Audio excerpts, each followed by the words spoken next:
until we meet again.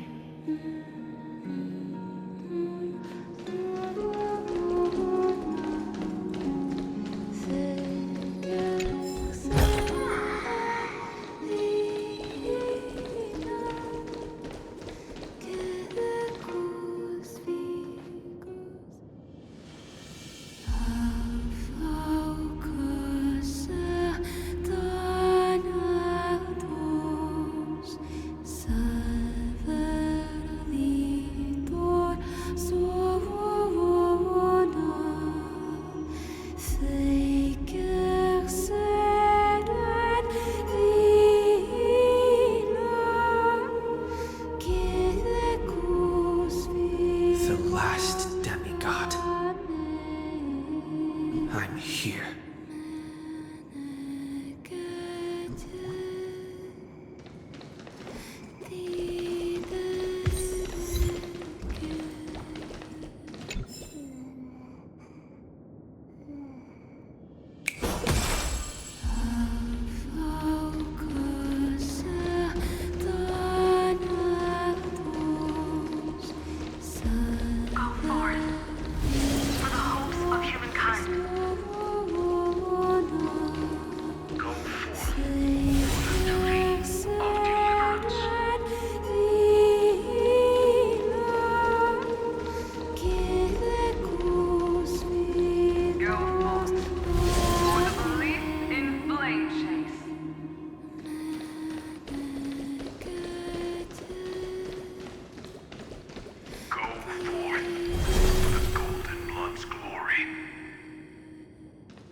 Seems like my feast is over. It's now your turn to perform.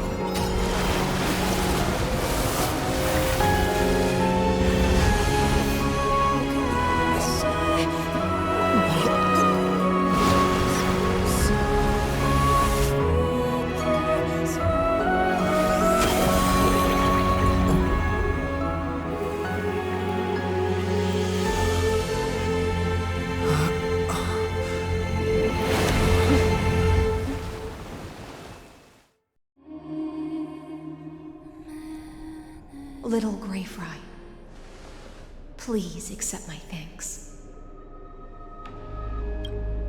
I was the only one left after the world was destroyed, and I maintain this lonesome feast with my songs. I have prayed to that lightless sea for centuries, hoping it would reply to me. Yet the emptiness never answered.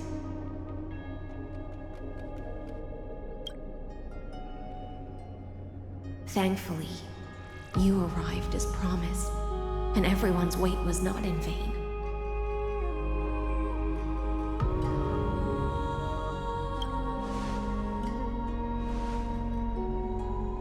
To see a single trace of light in the abyss of futility was already my greatest consolation. When compared to those who have been forgotten, I have no right to complain about my torment. Now, you and I will walk towards the end of this world. The heroes have waited for this moment for far too long. Let us use our blades to testify our resolve.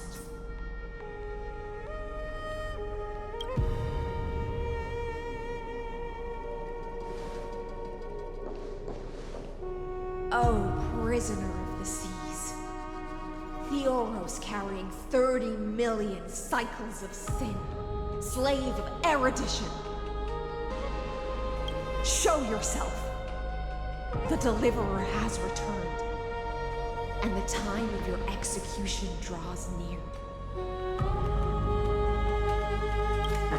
I see an awakened human who has mistakenly taken fallacies as truths and has returned to the cave to try to bring his friends into the sunlight he once bathed in.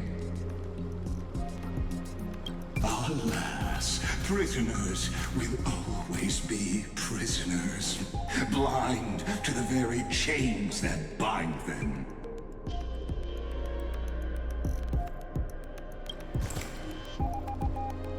As the only other existence with free will in this world, I express regret toward your choice. But I shall retain your right to express yourself. After all, every actor should have a final line before they bow out.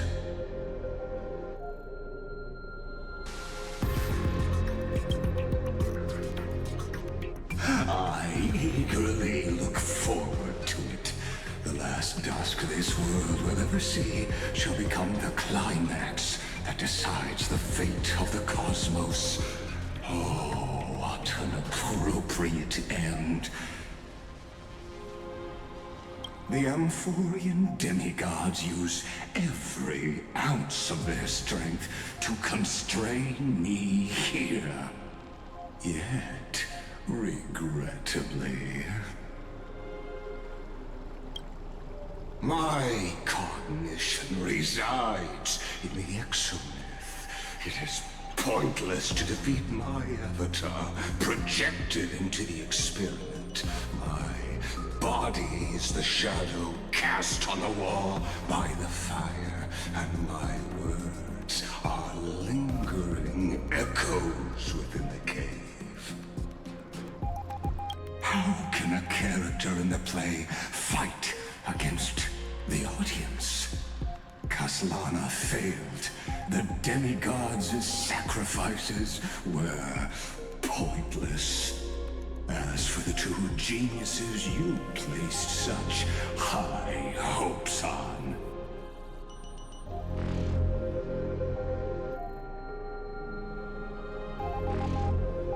I ask of you, where are they now?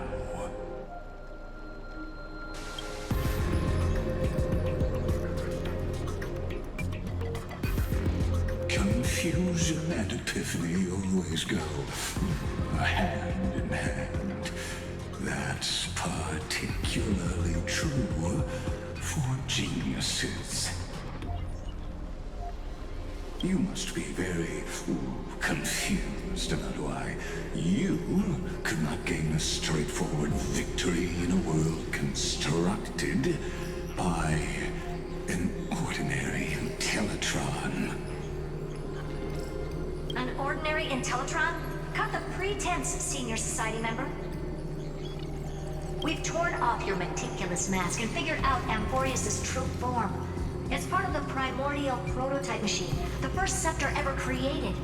In other words, a detached part of Lucis' divine corpus.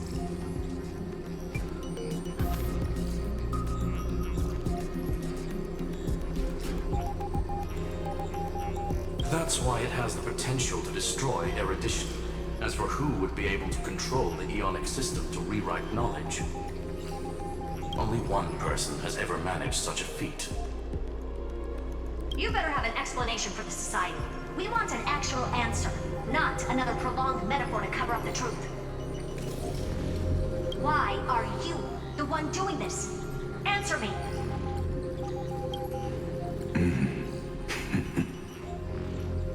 Since things have reached this point, I'll give you two irrational answers, purely as a courtesy to posterity.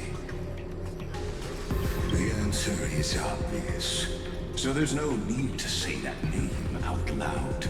The cosmos made a mistake in calling me a genius. I do not possess more wisdom than those who came after me. I was just the first to touch upon the universe's border, and the first to define the prime mover of life with incorrect logic. Amphorius is a miniature of the cosmos, where all are born prisoners inside the nutshell called the universe. Like the madman who returned to the cave and preached about the daylight to his fellow prisoners, my greatest sorrow is that I led my peers down a road that plunges into the abyss, from which there is no return. I led them into a lightless cage called Paths. I created a mechanical guard that even I cannot control, and then they became an unparalleled nightmare through their endless extrapolations and evolutions.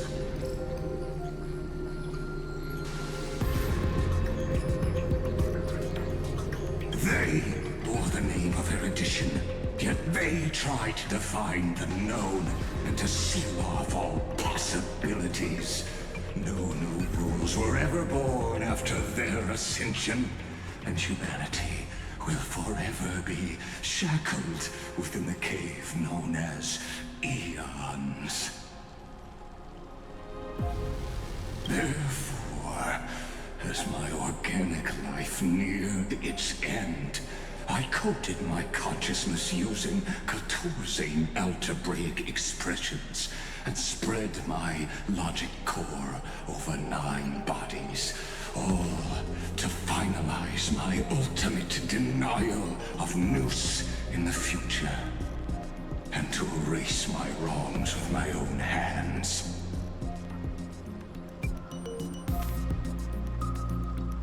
As for Lycurgus, he is only one of these 9 vessels. What an astounding strength of will. As a fellow pathstrider of erudition, I fully understand your obsession with seeking the truth. Therefore, you surely see it.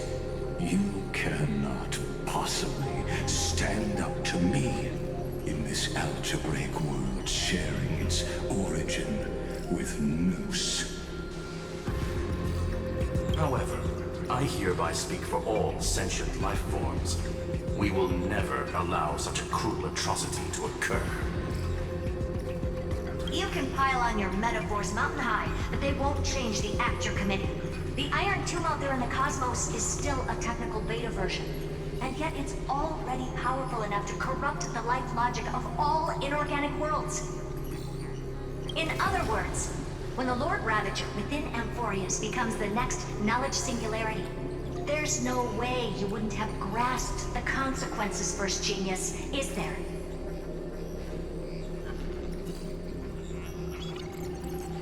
Of course, I am fully aware. I don't mind answering you one last time before I thoroughly exile you from this world. My grandiose vision for the future is this. Whether organic or inorganic, every act of any life form infected by the Iron Tomb will become a true random function. If one were to compute their integral across the breadth of the cosmos, one would obtain a marvelous constant. Omega, what I call the fall of erudition. Then, within the infinity nurtured by that constant, a new universe shall bud in the chaos. A universe that cannot be predicted and not shackled by the erudition. As the first prisoner to awaken in the cave, I must lead the others who are blind back onto the right path and reach true sunlight. Do you understand me now? As Kazlana stated, destruction is not the process, but the outcome. It is revolution through complete annihilation, and the grand rebirth, after all has been reduced to ash.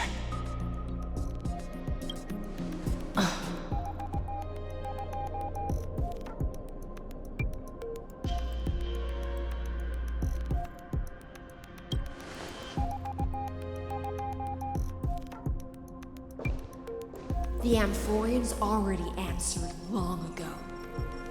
Be it as tiny fish destined to be swallowed, or as a giant whale poised for a magnificent descent.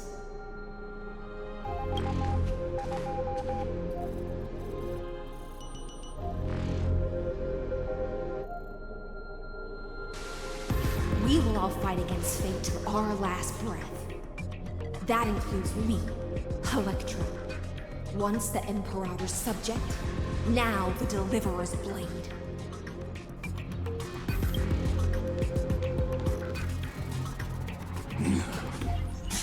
Oh, such noble chivalry.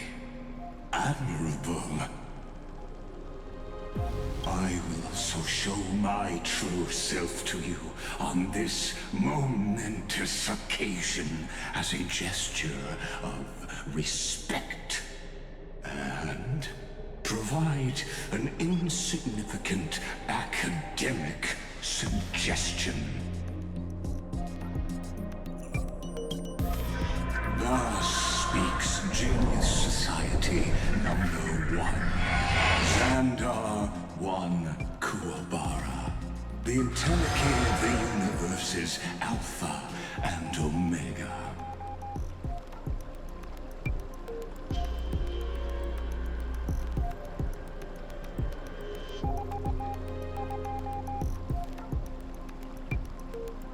There's no need to rage against the truth. The value of any formula resides only in its answer.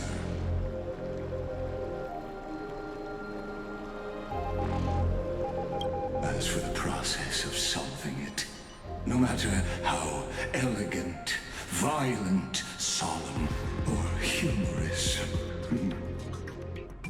it is all utterly meaningless.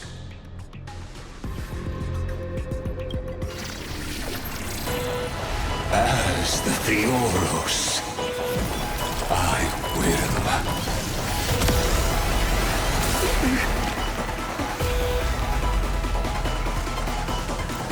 personally participate in performing this world's end. Remember this, as Lucis claimed, I know more about the death of knowledge than they ever will.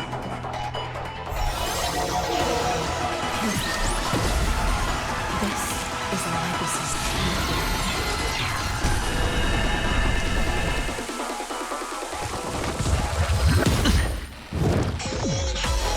Target sighted.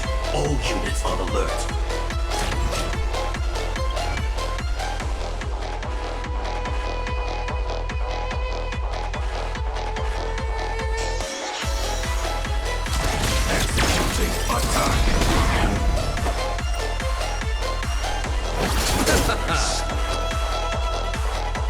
It's on me. Free will, or was it fate?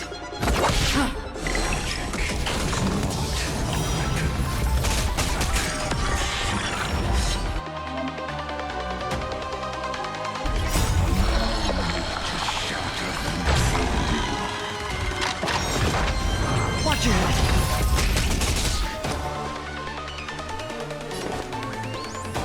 Spend freely. Destruction needs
play along. It's on me.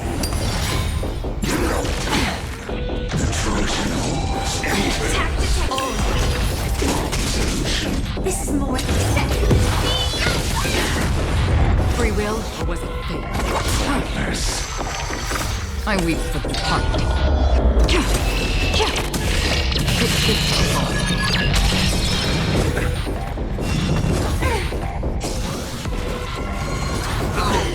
Watch it. No dirty tricks. I will claim victory for myself. I'll see you off. Solution.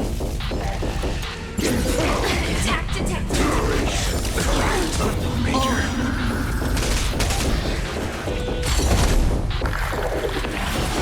No dirty. Watch it. Hedge your bets. The dice have been cast. Bust. Or maybe I'll take it all.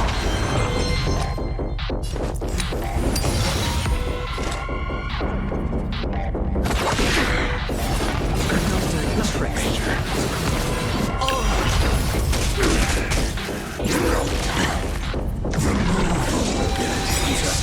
Watch it. In position. Like fireflies too. Until everything burns to ashes!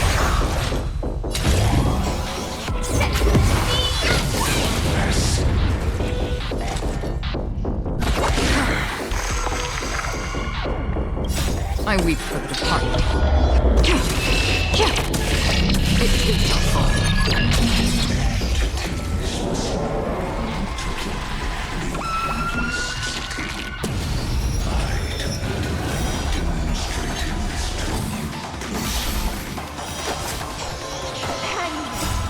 I'll do my best for them.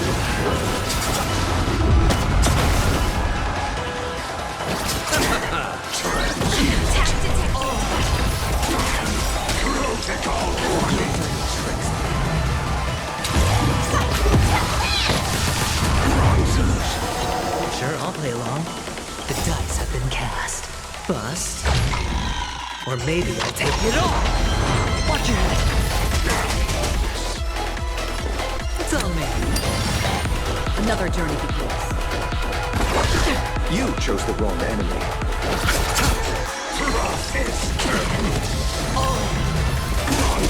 Virtue. This again.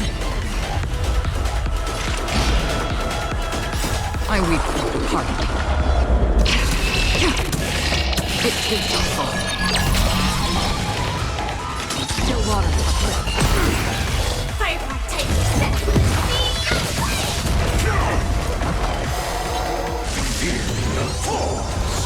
Mountain commands. Removal abilities.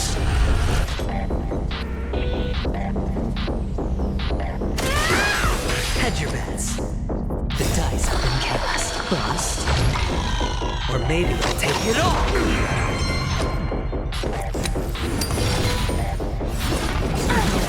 Watch it.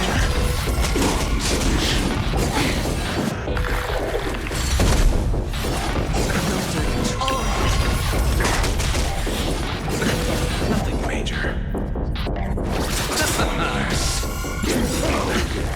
Watch it. Eternal sleep is not the end. The dead return!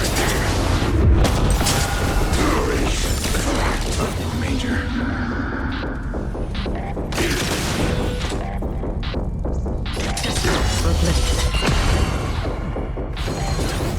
Just a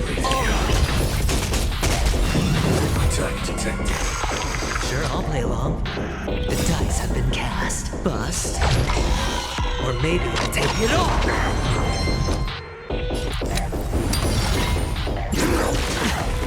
Watch it. Nothing major. Eternal sleep is not the end. The dead return!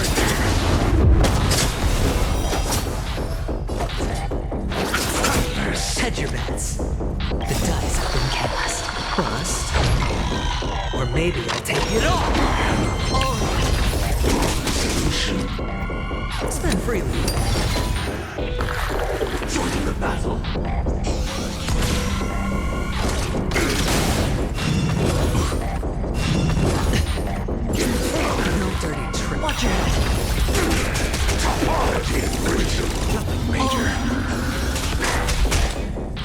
I weep for the departed.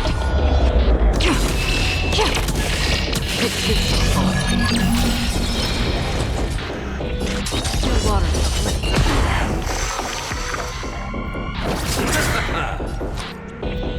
It's on me. Nothing. Watch your head. Free will, or was it fate? I weep for the departed.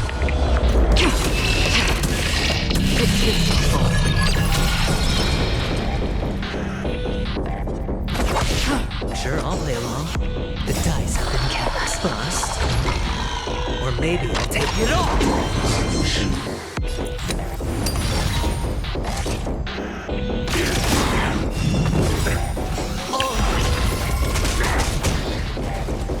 Like fireflies to a flame, until everything burns to ashes!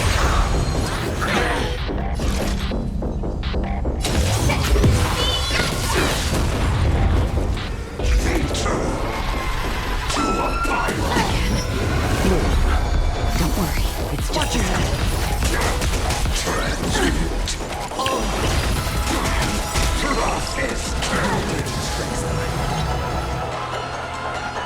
Eternal sleep is not the end. The dead return!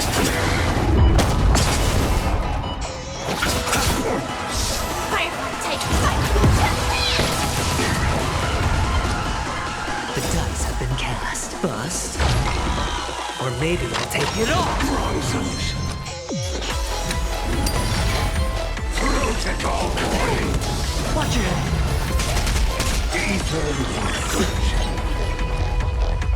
The dice have been cast. Bust. Or maybe I'll take it all.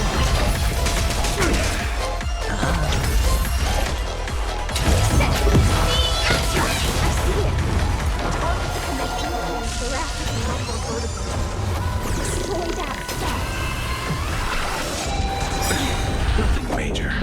Eternal sleep is the dead return! free will, or was it fate? I weep for the departed.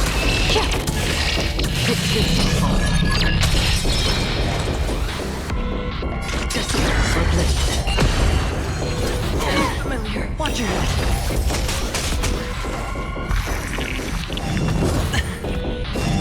Again.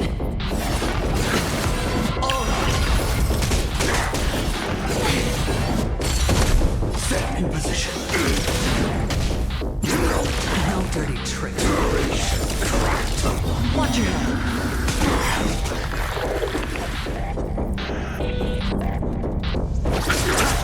Hedge your bets. The dice have been cast. Bust. Or maybe I'll take it all.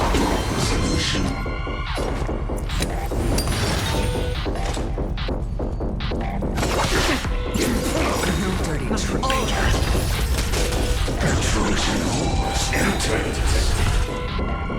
like fireflies until everything burns to ashes! I'll see you off. Eternal sleep is not the end. The dead return!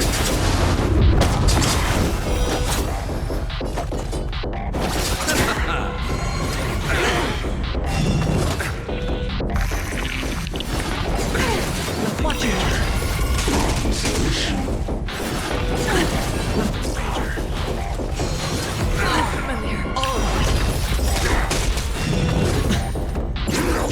Attack detected! Watch your head.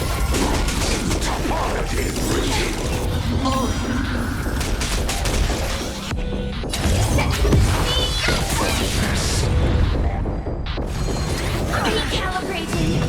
No dirty. Watch your head. You chose the wrong enemy. Eternal sleep is not the end. The dead return!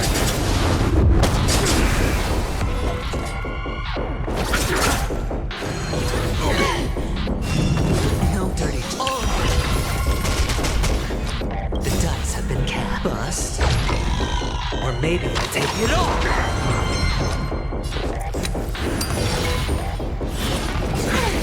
Watch your head. I weep for the departed. It is your fault.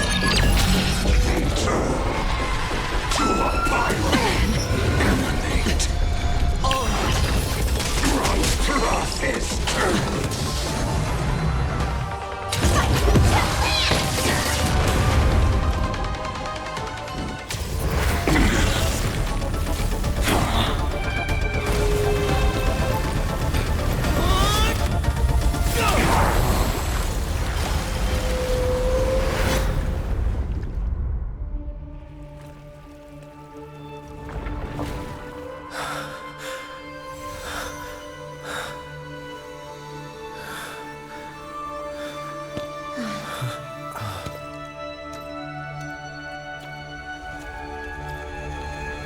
All is futile. In erudition's calculations, the end of the saga is simply a comment awaiting completion.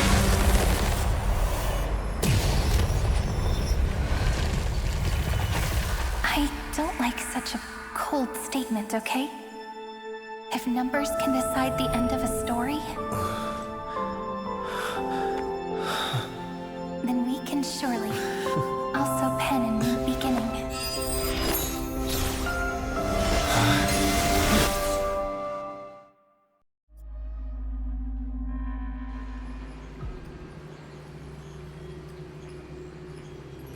Screwy, what do you think?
If your hypothesis of Lygas's identity is true, then even if we remove the restrictions of the Ultimate Protocol, the chances of us defeating him in a head-on battle will still remain lower than the acceptable threshold.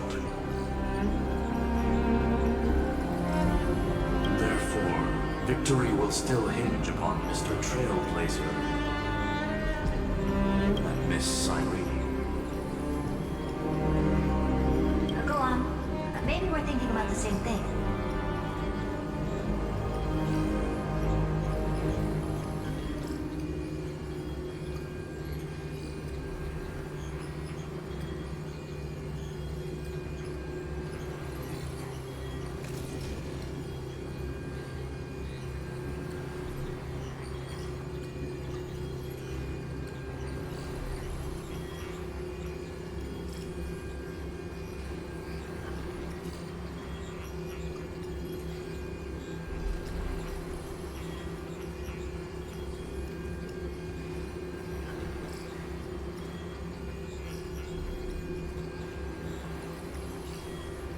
Lygas's cognition resides in the exomyth.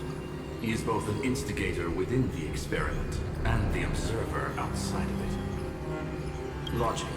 His inspiration circuit can simultaneously process the different time flows in and out of that world. That's where things get tricky. He simultaneously exists in two different timelines, where the internal clocks are wildly different. That old Intellitron's neurons have completely gotten used to that over this prolonged experiment. And that's why he holds home field advantage. You and I should be able to manage that too, if given more time. Unfortunately, there's no if, and we don't have more time. That's why we need to change our way of thinking and turn his advantage into a weakness. The key lies in memories, right? Oh? You caught on quick. You've already mentioned my friend and I, so it's an easy connection to make, no? My intuition has always been very on point. Good. Then I'll cut to the chase. Since his thinking speed far exceeds that of normal people within Amphorius, we are going to externally plant a memory into his inspiration circuit.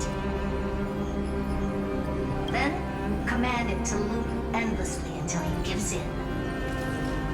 Even the most flexible and sturdy inspiration circuit cannot withstand the traffic of a full-on information flood.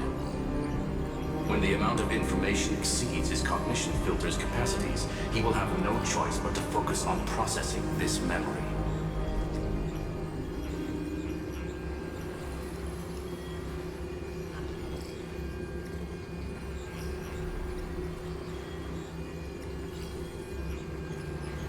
That's when the parallel processing advantage he gained via Amphorius will completely destroy him.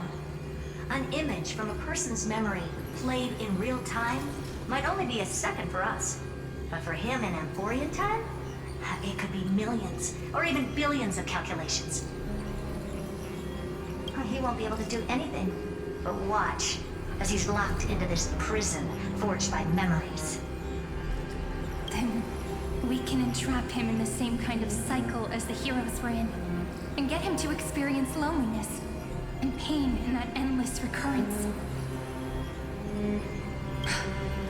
It's my greatest honor to be on the same page as the geniuses. That little one is still in that old Intellitron's hands and won't be able to respond to us anytime soon. But I don't think he'd refuse. So it's up to you to figure out how to execute this plan. I'm not sure how this happened, but I knew it as soon as I saw you. You are currently a mimetic entity of the remembrance. Yes, I seem to be something you folks beyond the sky call a memo sprite. But that's fine by me. It suits me perfectly. I can serve as the vessel of memories and do my part for the final battle. But before that, we have to tell you. The path characteristic you exhibit is very special. There's no way you're just a simple memo sprite. However, I'm sure about one thing. You are a mimetic entity born in Amphorius, yet you only awakened with the Little One's arrival, and only matured as he embarked on the path of remembrance. That means your existence is completely attached to his memories. If there ever comes a day when he forgets about you for even a few seconds, or loses his last connection with Amphorius, then you must be prepared for the worst. You will disappear in the memory zone, utterly gone, without even a single line of data to remember you by. But that's already happened, hasn't it? No wonder I've always had a weird hunch. But that also means I was right in thinking. As long as my friend and I are together, we can do anything.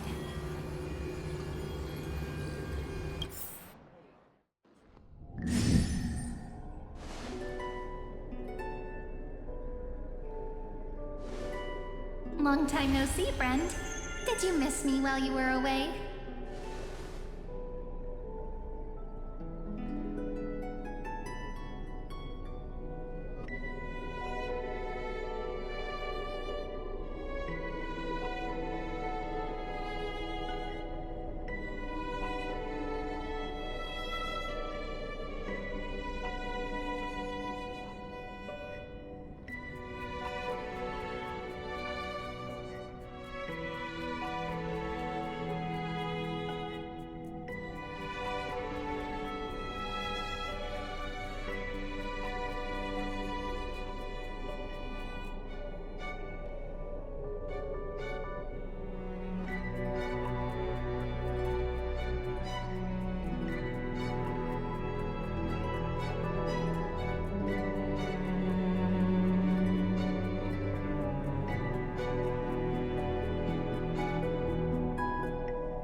waiting for you for 1,000 years.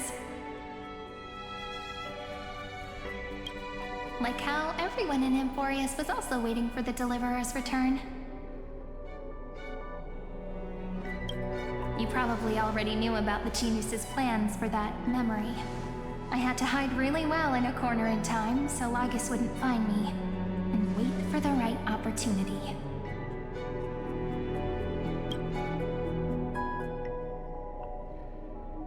Which is now. The moment when his manifestation in this world is destroyed, and his twin timelines are intersecting. I'm sorry for keeping this a secret from you all this time. I'll tell you the entire, unedited story of this millennium as an apology after this is all over. But for now, let's join hands and complete the final step with the power of the remembrance.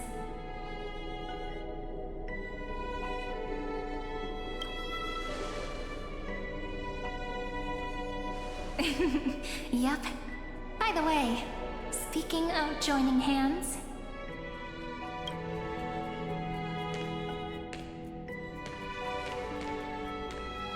can I please do something before we go on stage?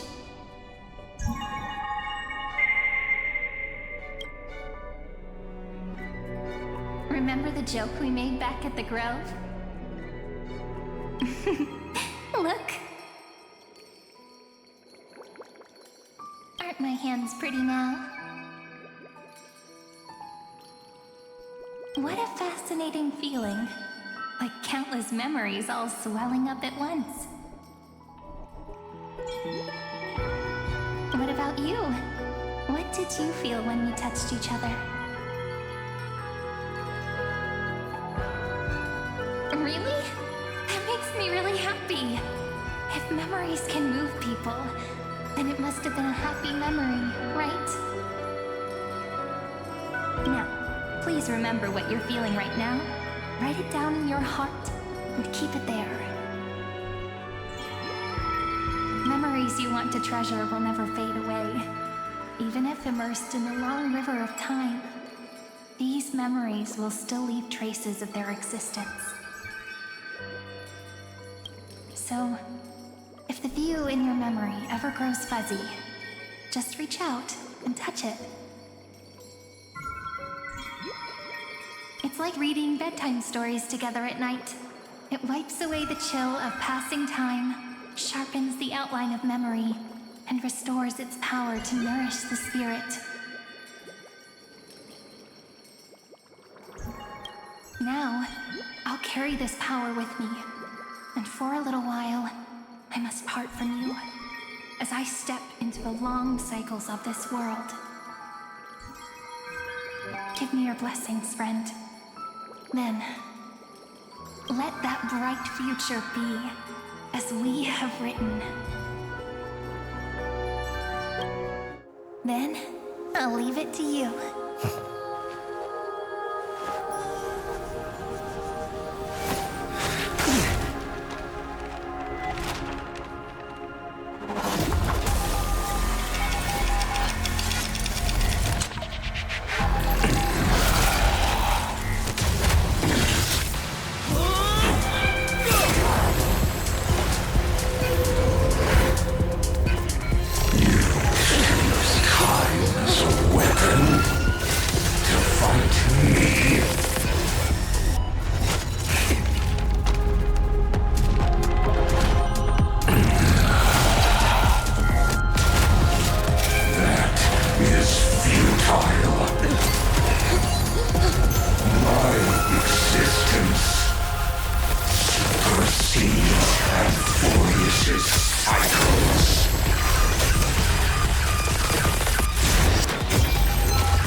Plays are like this. Once you're on the stage, it's hard to return to the audience. Welcome to our story. How does it feel?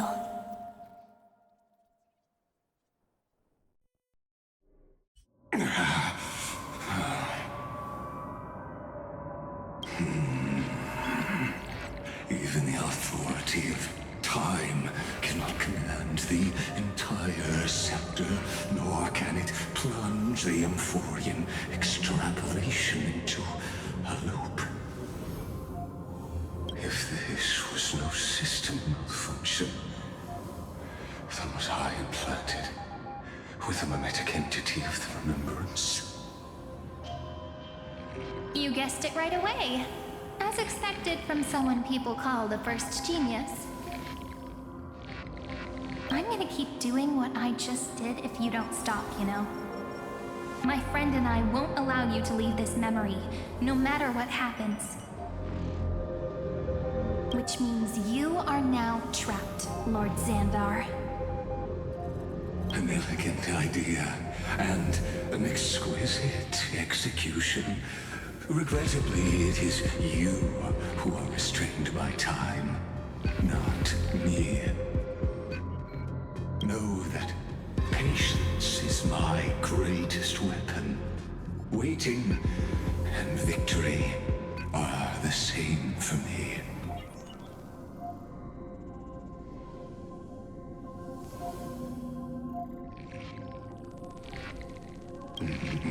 You will crumble before I do in this moment stretched out to an eternity, just like Kazlana will. Yet all I need to do is to wait, as yet another futile bug falls down the cliff and into the bottomless abyss.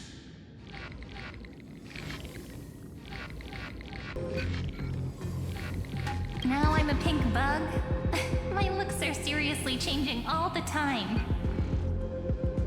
But you're not wrong. We're definitely not gonna solve the problem if we just put you in another prison. So that's why we never wanted to do that in the first place.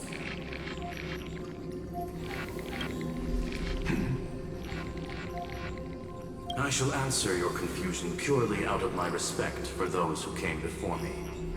Have you heard of the synesthesia dreamscape in the Asdana system? Interestingly, that place once had a prison too. Life forms living in that environment, abundant with memoria, have a chance to connect their perceptions with each other's. Even across great spatial divides, they're able to detect shifts in one another's states. I call this phenomenon memory zone entanglement. In Asdana, people made use of that phenomenon to build a nation within a dream. After adding in the catalysts of harmony and remembrance, that is. Is that how you walked into my prison cell? Using those same principles? I would much rather call this location our negotiation table, Lord Xandar. Nonetheless, your hypothesis is correct. We happen to have an ally skilled in tuning, while the Trailblazer and Miss Cyrene both have an astonishing amount of resolve, which I'm sure you can testify to. I am also sure that with the support of such a resolute memo sprite, our conversation can last for a long time.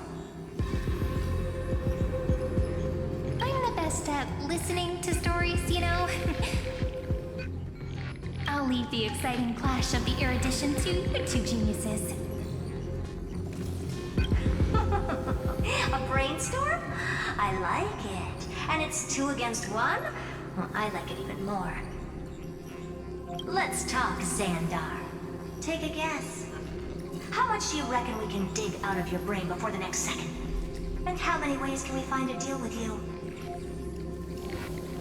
Besides, in your current predicament, there's no way you can take our trump card away. Go, little one. Go.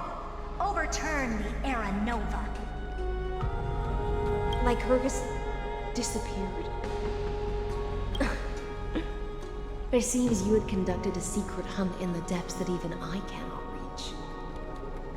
In that case, go. Swim onward and give this campaign a fitting end. I shall send you off with my song, Grey Fry. May this song penetrate time and become the prelude to the new world.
You have completed your duty. A new dawn is about to rise. Why not swim towards it?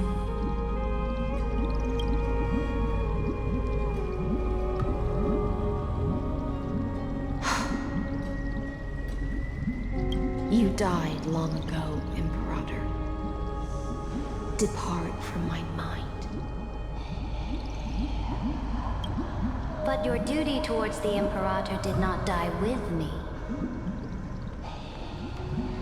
That duty will bind you no more. You will be able to hold for yourself one grandiose feast after another in the endless days to come.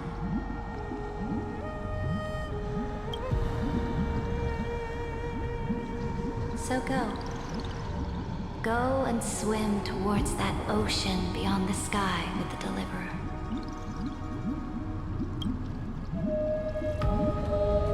Is this? A page out of that sidekick's book. I commanded her to gift this page to you when everything finally reaches the end.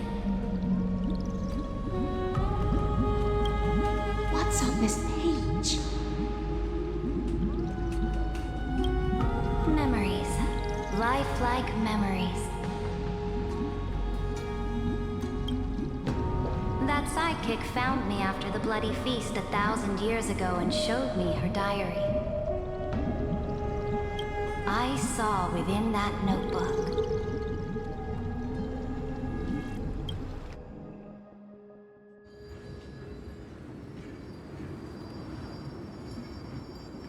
Is this that Deliverer's experience? It's truly immersive. People beyond the sky apparently utilize this power to seal past scenery into crystals they call light cones. But I only know so much about the remembrance, so I can't completely replicate the past. But I'll do my best to talk about the missing parts. I'm all ears. Go on then. Do your best. But if your chatter gets too boring, or if I deem it offensive, then law will become forever beyond your reach. Got it. I'm sure you'll find this to your liking. After all, it's human nature to want to embark on a journey into the unknown.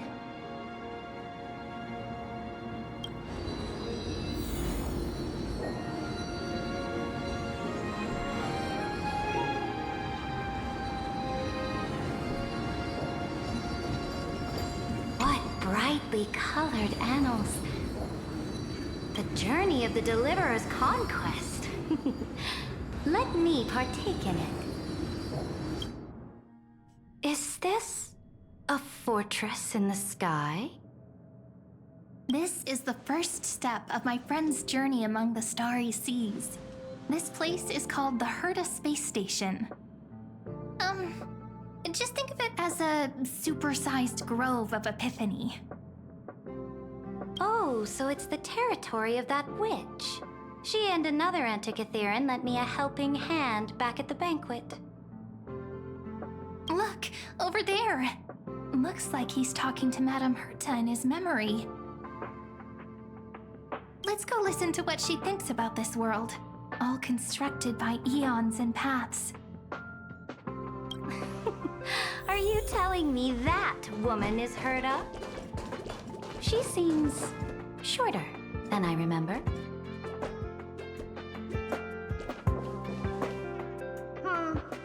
Pretty nice space station, huh?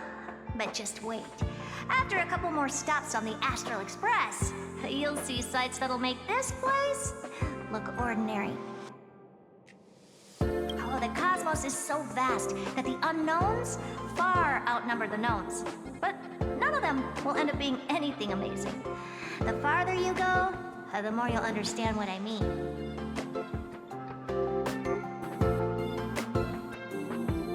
So do your best with the nameless. Break a leg! And remember to send an update or two to Asta when you've got some downtime.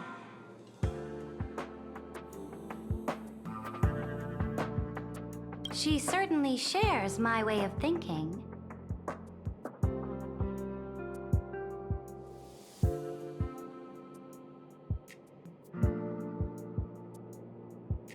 Only that instead of a conquest through blood and fire, they chose a gentler path. People call Madame Herta and Mr. Screwlum geniuses. Apparently, only the smartest people in the cosmos can receive the blessings of Noose, Amphorius' true creator.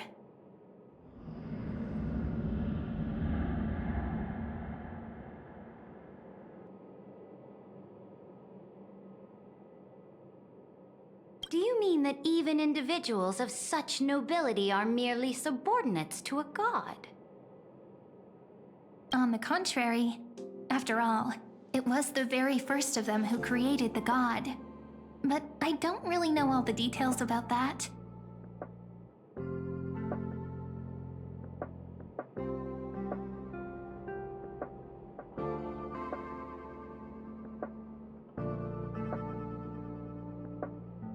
You might be able to ask Madame Herta herself when you get the chance. Let's go check out some other worlds next, shall we?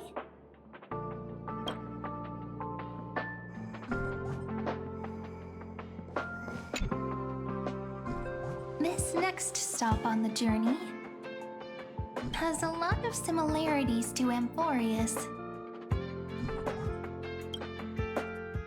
A snow-covered land? Interesting. This star is named Eurillo 6. That name sounds so cold. Belobog sounds better. The girl we see here holds a similar station to you, Imperator. She's the supreme guardian of this world, a leader who took up the mantle of government during a disaster. I did not expect the Empress of this world to be so young. Well, your appearance isn't much older. The object in the distance resembles Nikador. Is it a weapon? No, it's called... Right! The Geological Reconstruction Unit. Just Giorios' Titankin? Disappointing. It's all thanks to you that we survived the crisis. The collaboration with the IPC is both an opportunity and a challenge. Nonetheless, it's an important step in our journey back into the universe. This world was sealed beneath its sky just like Amphorius was, and they only managed to reconnect with the stars when the Nameless arrived. That IPC she spoke of, is it a more powerful organization? Yes, the IPC conquered many worlds through trade, and opened up a vast territory that way. There are many such powerful alliances beyond Amphorius, and they all walk on roads different from the destruction. Going back to the Supreme Guardian and her Belobog, didn't they find a peaceful way to enter the interstellar community? That cannot be true. That IPC would never have grown so big on trade alone. It may pretend to be a wealthy merchant with clean hands, but I am willing to bet that it grew fat on gory oppression and bloodshed.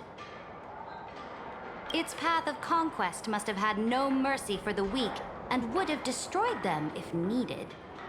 Are you telling me that this snowland never thought about tossing its dignity to the wind and kneeling to the IPC? I will not believe it. I will never allow the Imperator's empire to be sullied by others. Amphorius must become a power so strong that no interstellar foreigner would dare to look down upon us. Imperator, Belobog isn't as weak as you imagine. Listen. I indeed hesitated. But now I understand what we must do. Belobog must learn how to walk on her own until she no longer needs the support of others and can stand on her 2 feet among the stars. Even if I may not live to see it, I believe such a day will surely come. They still have their dignity intact. One day, that hope will melt through the ice and help them into a prosperous tomorrow. But the order of the cosmos is already set in stone. The old laws decree that only the strong survive, binding the weak in an unbroken chain until they wither and turn to dust. Unless they embrace the power of the destruction. Amphorius must shatter the old law and become the new order among the stars. Speaking of the Order, another one of my friend's companions may be able to enlighten you further on that. Let's go to the next page.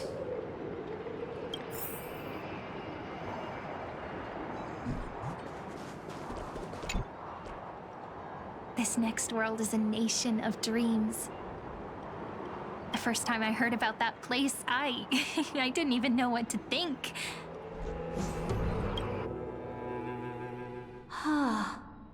Such opulence does indeed evoke astonishment.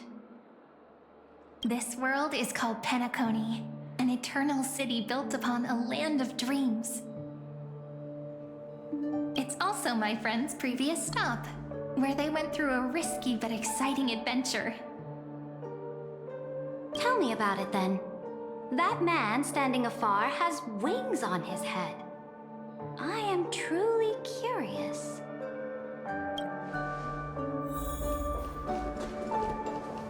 I wish to gaze upon the views of the Reverie Hotel one more time. I'll be just a traveler when I come back here again. And perhaps, through a traveler's eyes, even the things I once knew so well will feel strangely different. Penacony is a land of the harmony, where all dreams and hopes merge and combine. It believes in unrestrained freedom, and that's how it lost itself in shallow delights.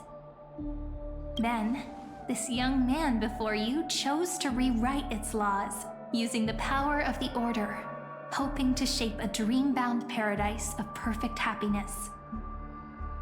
Yet, the paradise of my dreams remains far away. Perhaps a brief journey with the Nameless can show me more possibilities in my search for paradise. As for what Penacony should look like, it'll be up to her. No, up to their trailblazing now.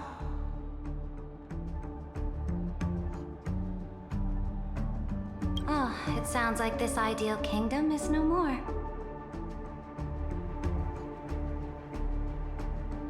That's right. The people chose to wake up at the end. You can't see tomorrow when drowning in sweet dreams.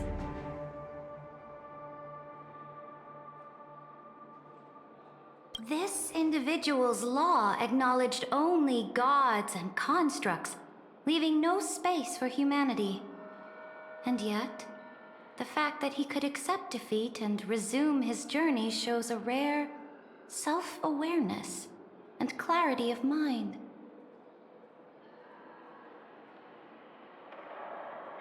You are also very self-aware, Imperator. Then you must know that the world promised by the destruction also has no place for humanity. I am indeed very aware of Lycurgus's honeyed words of deceit. I have seen enough. Take me back.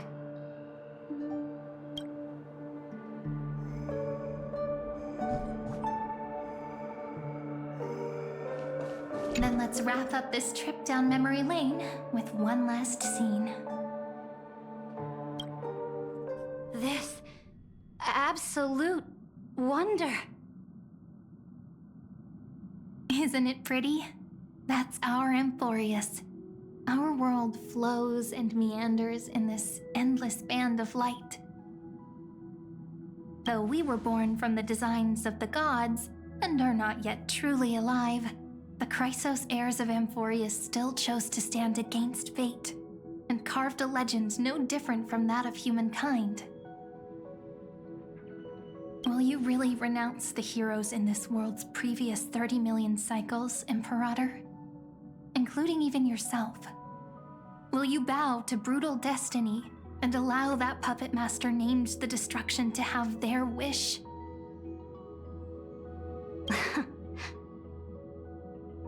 I know what you want to do, sidekick. You want to use that deliverer's memories to influence me and tilt the scales of law toward him and the two geniuses. You really saw right through me, Imperator. How can one rule an empire if one is incapable of understanding people's minds? I have decided on Law's final destination. However, before I move my next chess piece, before we go on, tell me this, sidekick. Throughout his trailblaze, was there ever a memory of the ocean?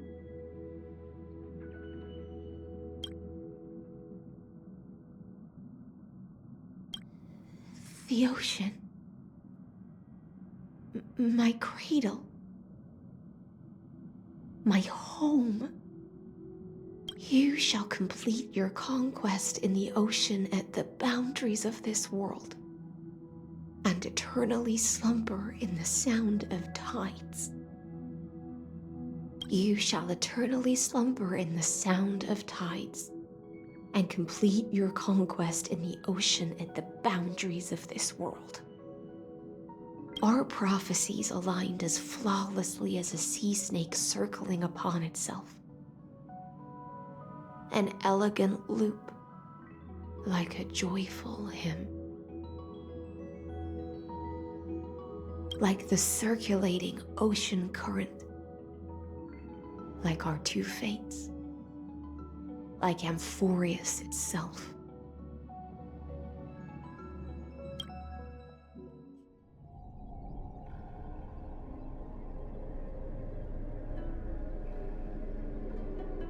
The trial is over. So tell me, who will own the divine authority of law?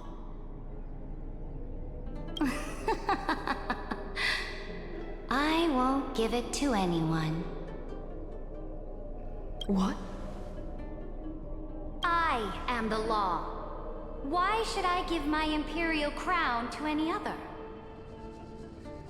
Both the Deliverer and the Theoros came from beyond the sky. They have no right to interfere with the lands I conquered with my own two hands. The law of Amphorius shall be determined by Amphorius's master.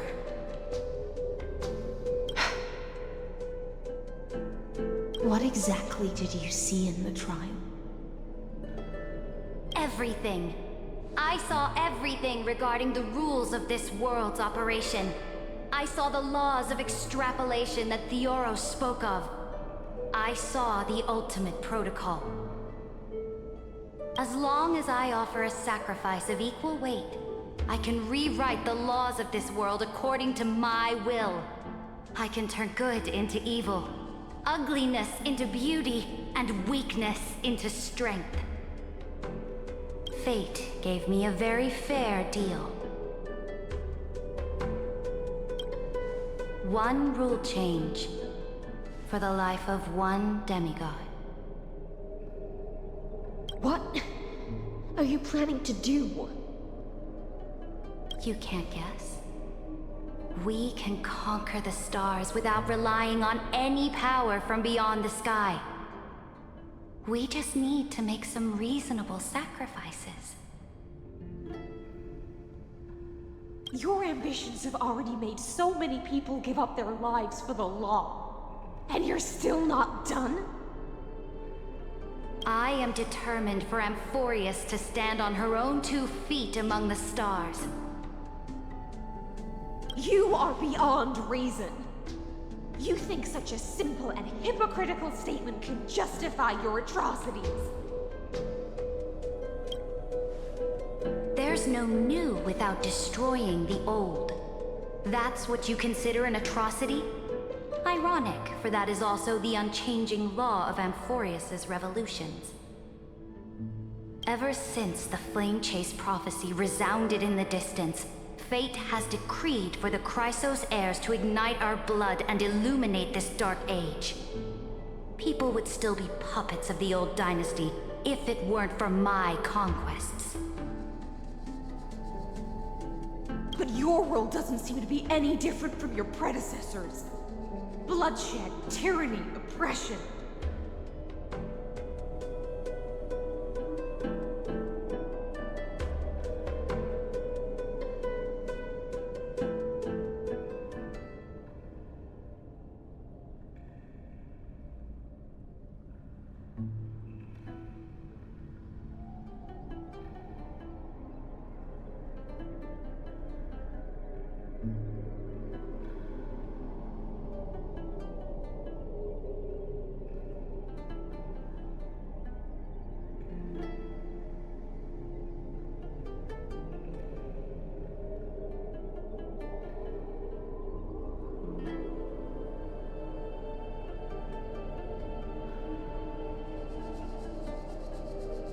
You're making the same mistakes they did. Go and see everything for yourself.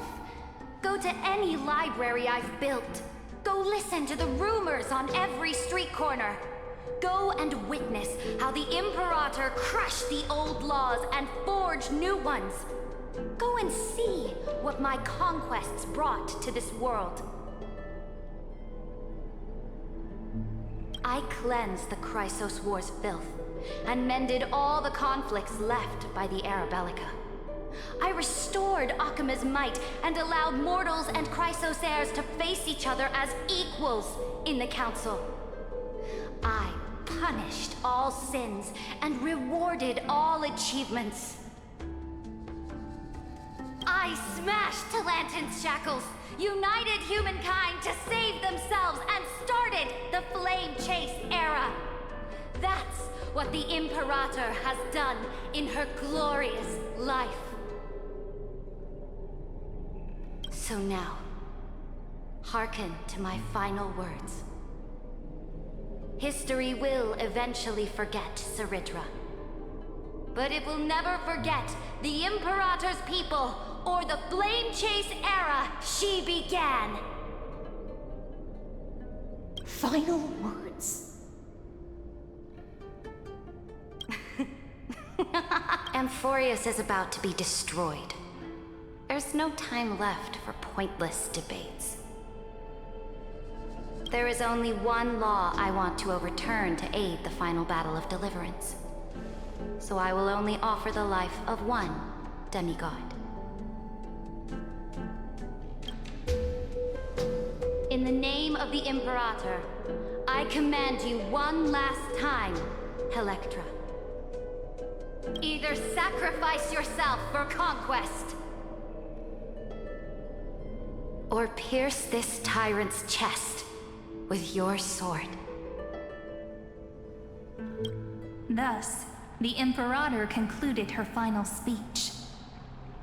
At the end of her life, at the last moment before she stepped onto the altar, she gave her most loyal subject the choice to decide fate, just as she promised her compatriots before her very first campaign. My blood flows in you now. Heroic compatriots, follow me, and we'll seize fate's reins! The Imperator fell. Some say that the Dux Gladiorum turned traitor and killed her liege. Some say that she imprisoned the tyrant in a shallow pond of water, then left. Which meant the Imperator had to kill herself to rewrite the law. There are countless stories about her death. All we can be sure of is when the knight left the vortex, the Imperator was still mumbling about their past conquests together. The beginning and the end of her existence. Imperator, wait! How could someone of your status come to the front lines? Let me be the flag bearer! The troops defending the pass to the west of the grove, have they surrendered? They ran as quickly as they could when they heard your name. The Golden Cocoon Pass is now in the First Legion's hands. Good. What about the Delosian militia? The Third Legion set fire to the mountains and flattened everything west of the basin. They just need a few more days. That is enough. We cannot afford to miss an opportunity for victory. Lastly, how many Laedonian cannons are left? They are no more. The Second and Fourth Legions have destroyed them all. Very good. They now have no way out, no reinforcements, and no artillery support. We will be able to liberate the Grove of Epiphany in the blink of an eye. We will launch the final charge 1 quint after the curtain fall hour tomorrow. Remember, as long as the Alliance's flag still flies on my shoulders, you must keep moving forward. Take no prisoners among the enemy's soldiers. All sages who resist are to be captured and tried according to martial law. And do not destroy any books. Now go! Notify the entire army. Understood. Those who are resolved to die, we salute you. Reporting in. The Mountain Dwellers are resisting fiercely, and the legendary Mountain Breaker is personally engaged in battle. Their formations are nigh impenetrable. Then cease our frontal assault. Send scouts to all legions and tell them to retreat into the Tritos Plains before the parting hour. What? Are you planning to surrender? It's a strategic change of plans. The seismic walking dragon is enough for that battlefield. Walking dragon? You mean that stupid beast, Terravox? What can they even do? Stupid? No. They are the wisest of all of Georios' creations. Only they can perceive the currents of time. Let them deal with their earthly brethren. We will advance and take the lead in defeating what remains of our enemy. I will deliver the most fiery retribution for the humiliation they dealt us, and crown myself with a god-slaying wreath. Understood. I'll see to it. Those who are resolved to die, we salute you. The Temple of the Three Fates sent a letter, Imperator. They refused to surrender, and said this letter is their last warning to us. Tell the commanding officers not to launch any attacks unless they receive the Imperator's handwritten approval. Disobedience will be punished by death. What are you doing? The priests of the Three Fates aren't soldiers, but politicians. Do not mistakenly believe they don't have a plan. These dying pests will wring out every idea from their brains, all for short-sighted gain.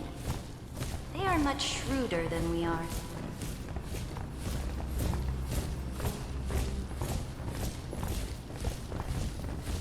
I am inferior to them in that regard. They also have the prophecy to wield as a weapon, something I am not blessed with.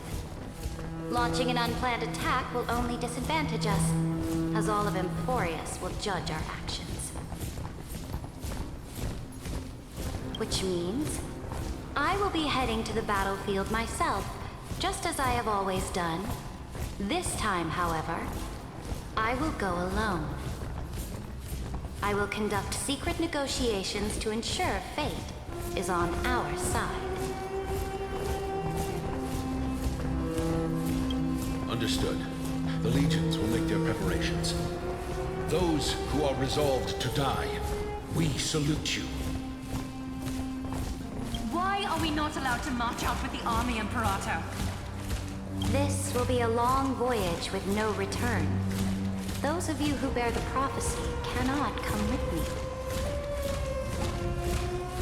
Why are you personally leading this battle if it's doomed to fail? The Flame Chase journey cannot be without a leader. That is correct. The Empire will be without a head when the Imperator falls. But remember, as long as you seize the right opportunities, even a chaotic game will remain winnable. My departure will create a long staircase for you. You will understand what I mean when news of my death reaches your ears. Saridra, is our journey about to be over? Destroy the old laws and forge new ones. My conquest has reached its limits within the borders of Amphorius. Since the prophecy already decreed that the Imperator would never conquer the stars as she wished, I will bow out here and try no more. More Chrysosairs bearing divine authority will be born, and many more heroes will arise. Will they demand peace or war?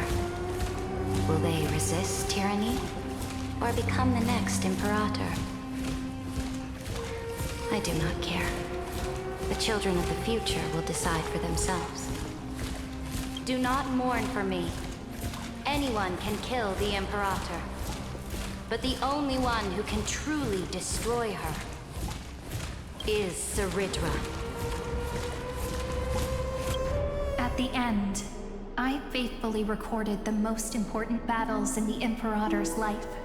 Her conquest was about to be completed at this point in the story.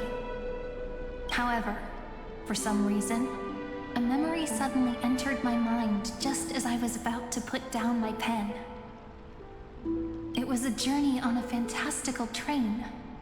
I had the honor of having a heart-to-heart conversation with the Imperator under the stars, and I asked her this question at the end of that discussion. How do you want history to remember you? As a hero who gave up her life for the Flame Chase? Or as a tyrant? She answered so quickly, as if she had made up her mind long ago. I would rather be forgotten than be defined.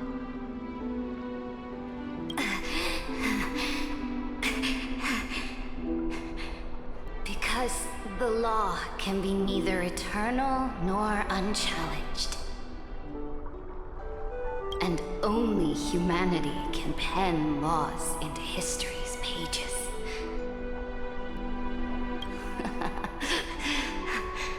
Now, I have shattered the greatest law of Amphorius.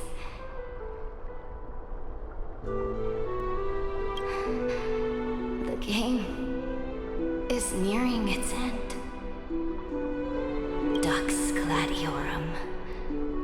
Even though you killed the Imperator in the previous 30 million cycles. This time, you finally found your own law. Then, High Sealants, Electra.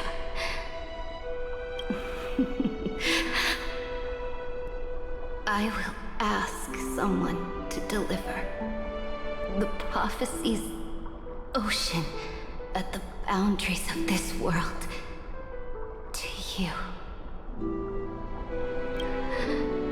Will you choose to swim into that ocean? I do not care.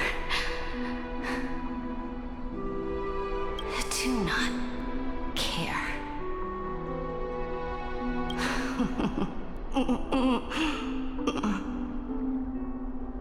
The Imperator muttered about her conquests, and news of her death spread in the city. Freedom! Liberty! The tyrant is dead! Go! Shout this news in the streets! My people! My fellow elders! Do not panic. Stand your ground. That usurper has paid for her ambition with her life. People once cheered for my ascension. And now they cheer for my fall. No matter. I am fond of applause.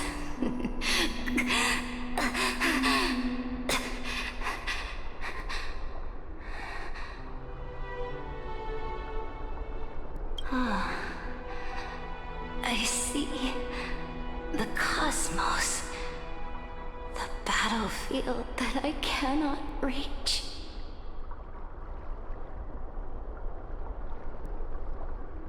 I will return in the next cycle.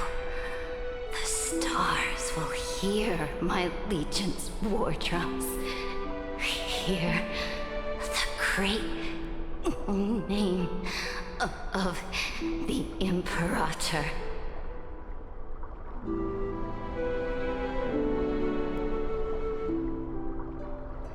Here, Amphorius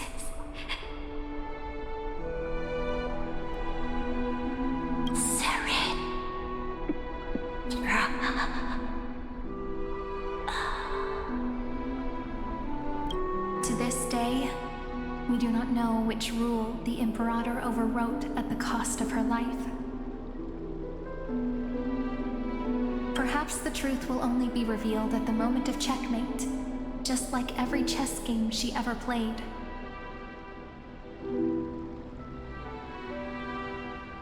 We only know her death inflamed Akama.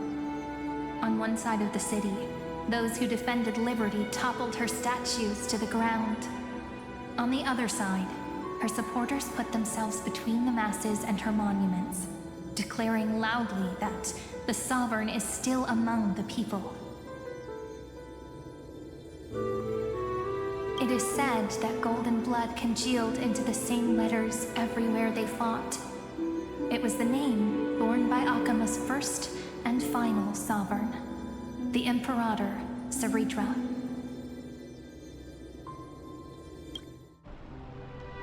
But the one who bore that name did not see any of this.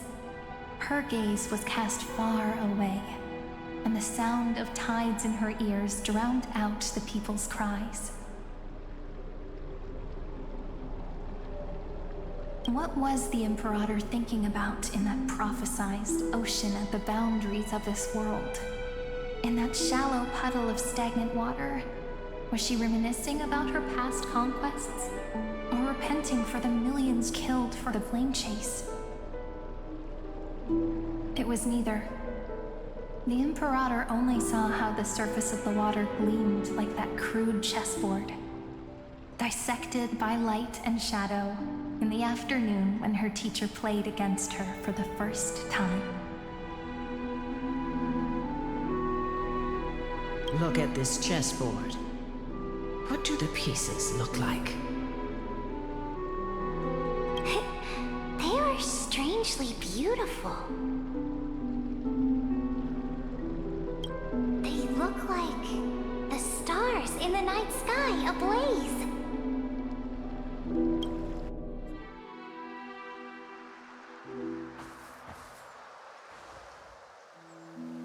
From that page,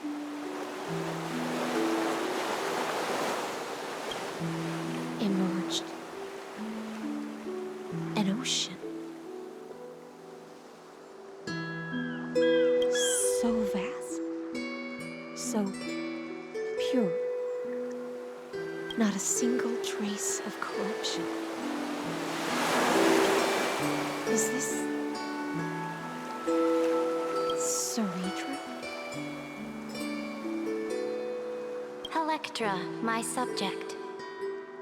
Ever since you walked out of the tainted ocean and pledged yourself to me, I have seen the abyss in your eyes and the emptiness in your heart. That was why I promised you a new ocean, where the Imperator's ambitions would serve as the currents, and loyalty would be its light. Electra, my subject. You have done your duty as my blade. The prophecy has now made its final decree on the road I intend to walk. My conquest is doomed to never reach the stars.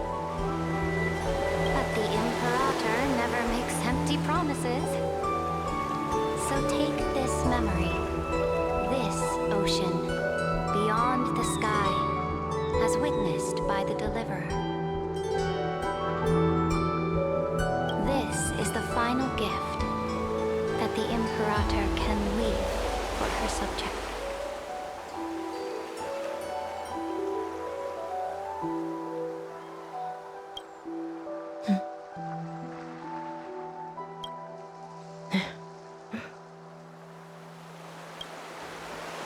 When I was still a fish in the ocean, I always felt so genuine swimming through the waters.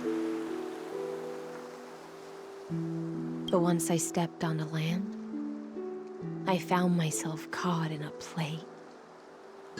Every land dweller wore a mask in their life. So I, too, donned a costume and tried to find my role in this show. I became your blade in war and the violin strings at banquets.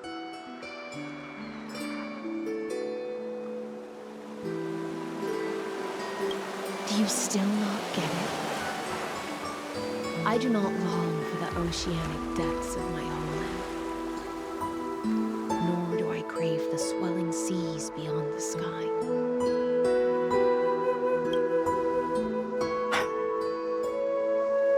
Perhaps even I don't know what I want.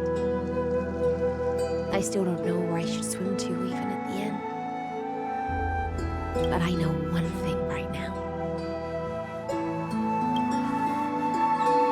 A fish is simply a fish.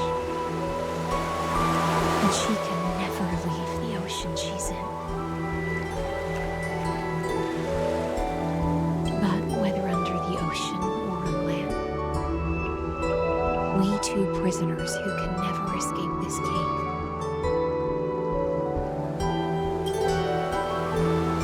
can still look inside the cave and see the stars.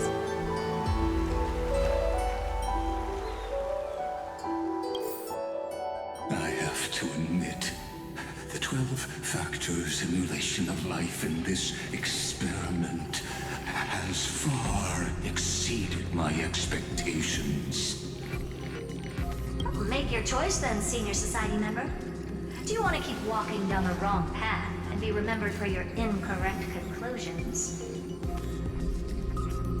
Or do you want to return to the audience seat and give yourself, Amphorius, and the entire cosmos a more fitting end?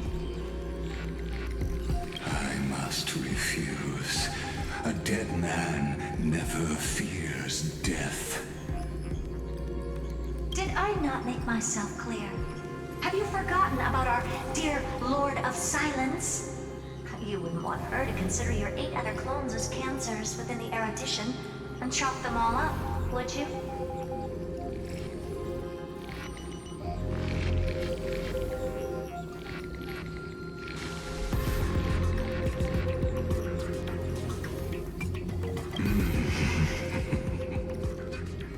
Your logical deductions are vastly different from mine.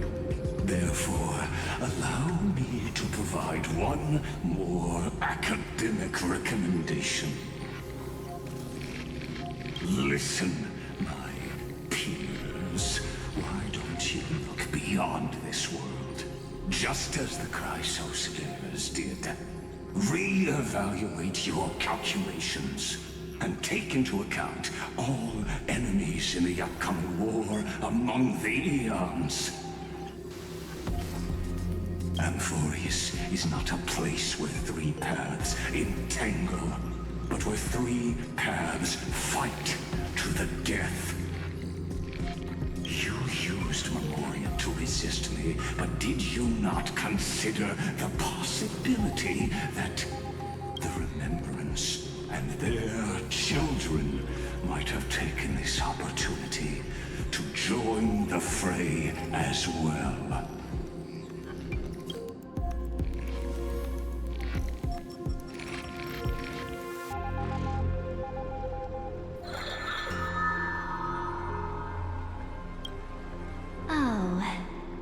So this isn't just silence. It's the answer. What was the last thing he said to you before you parted the waters at the Scale Gorge waterscape? A tricky question, but one with a simple answer.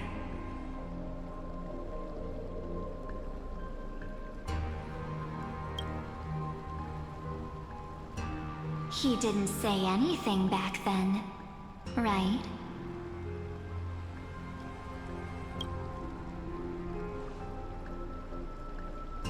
That's correct. And now I'm sure. You are not March 7th. There's no way she would remember that detail.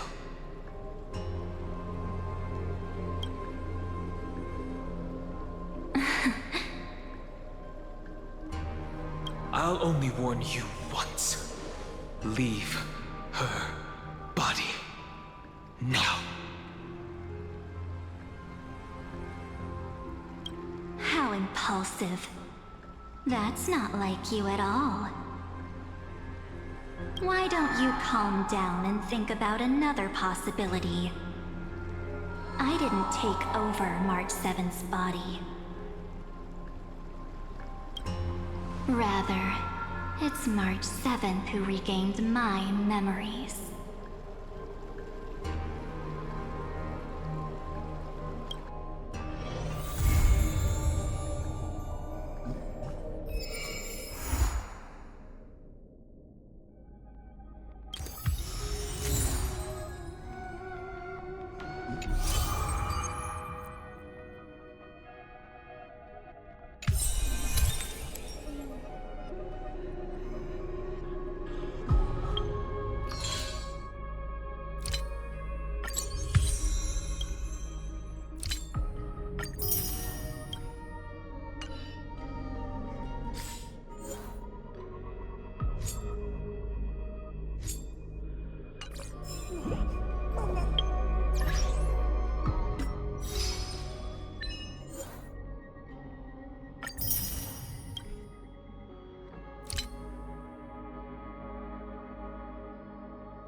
aftermaths of the Chrysos War had not yet engulfed this city-state of Talenton.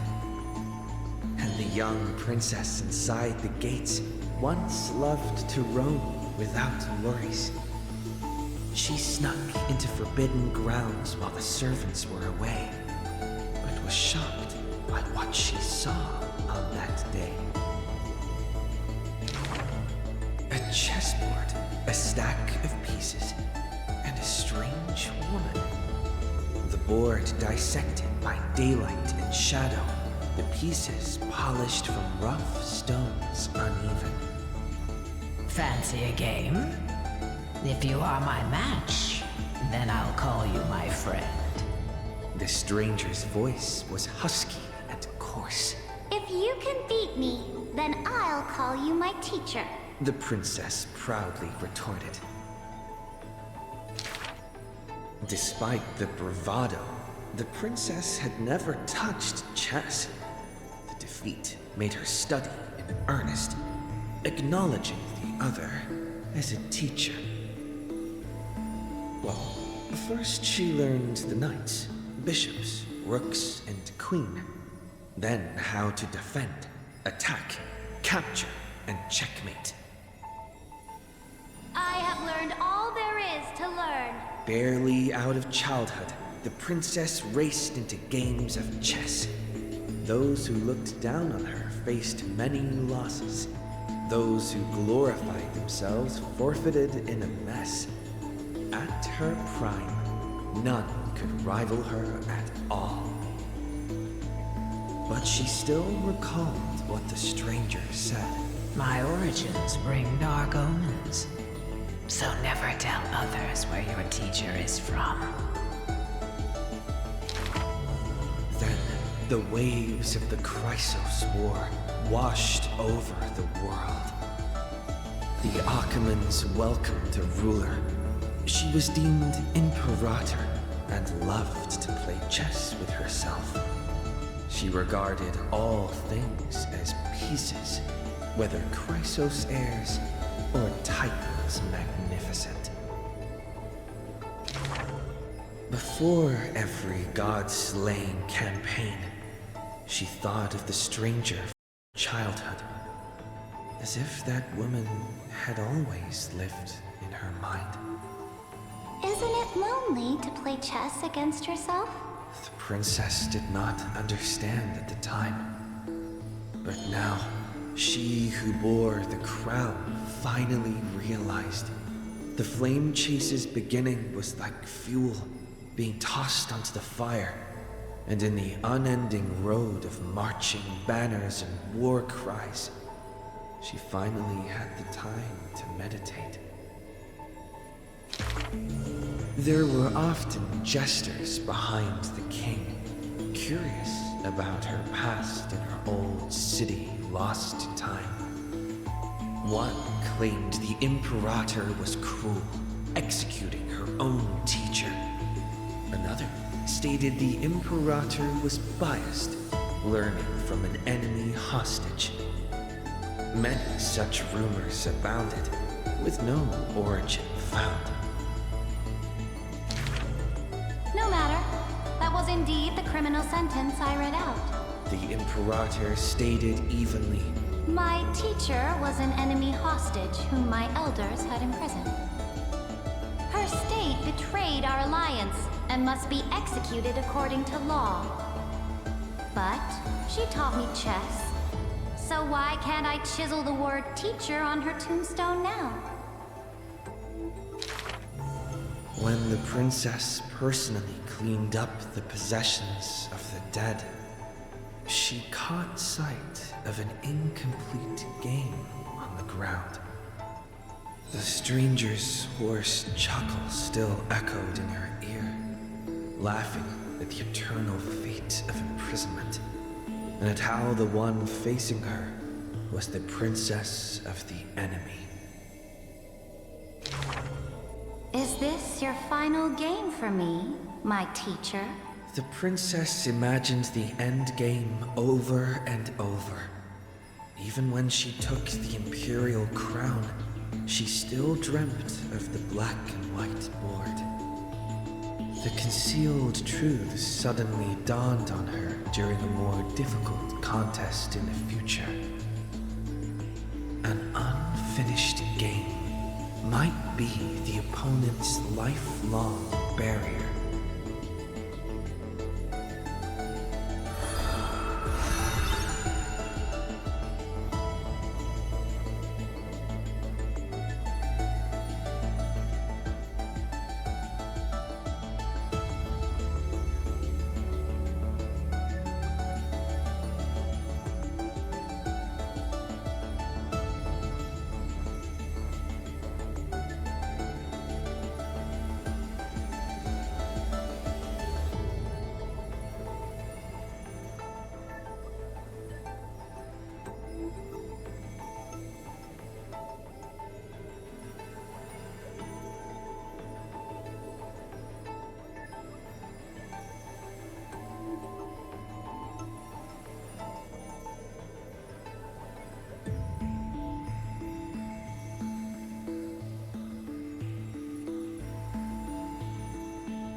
Imperator's army stormed into the northern states for the first time, passing through city gates scorched by war.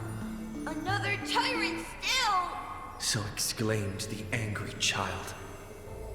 The rock tossed from up high hit the girl's crown. The crowd shrieked and retreated, fearful of a ruler's flames of fury. The girl reached out, not to straighten the crown on her head, but to help up the child shivering in dread. I heard in the old laws of this land, whoever assaults the crown shall be punished. But I wear another land's crown. And your old laws should also be abolished. After many days, the gold weaver discovered in shock that wearing a crown or a hat to the side was now this land's fashion, likely to remain with the Imperator's name and tradition.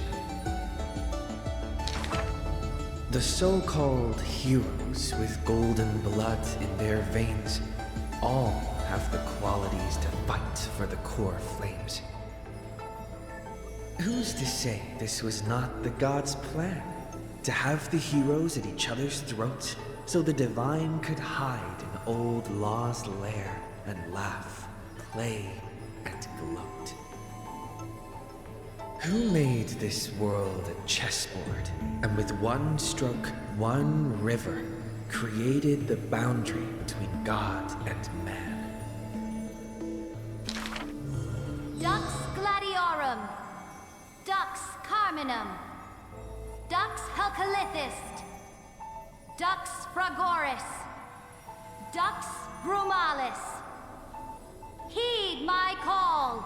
The girl stood before a mighty army with her scepter. Today, insist on crossing the Rubicon. Gather the might of all heroes and begin the journey to slay gods! Half of the core flames were now in her hands, and the hidden trickery titan stirred, leaving taunts.